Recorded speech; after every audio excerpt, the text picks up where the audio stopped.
غازي حاجي عبدالرحمن خان غازي حاجي عبدالرحمن خان حاجي عبدالرحمن خان د میروال زوی او په قوم مشر داود شاه او مشر داود شاه په مشر میروال هم مشهور دی. د حاجي صاحب پلار د پیرنګیانو سړی و او د ایجنسۍ ذمه دار و، خو حاجي صاحب عبدالرحمن له ابتدا نه د پیرنګي برخلاف و. د خلافت په تحریک کې له شاملېدو نه مخکې د پیرنګي حکومت برخلاف د وزیرو غازیانو مددګار شو. وزیرو او داوړو چې د 1920 زېږدیز کال څخه مخکې څومره حملې په بنو کې د انګریزانو پر څوکیو او چوڼیو باندې کړي دي، په هغه کې د حاجي عبدالرحمن خان لاس و.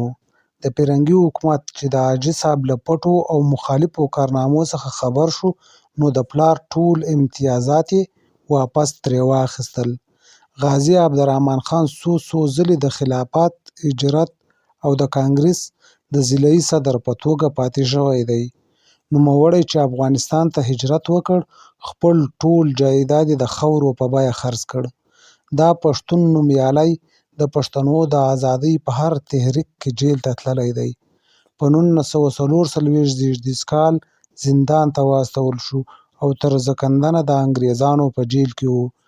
د 1945 زېږدیز کال د مۍ په 5مه په خپل کلي مشر داود شاه یا مشر میروال کې وفات شو او د ده جنازه خدایي خدمتګارانو په سرو کفنو د یوه لوی جلوس په شکل کې یووړه او په خپله پلرنۍ هدیره کې یې خاورو ته وسپارله.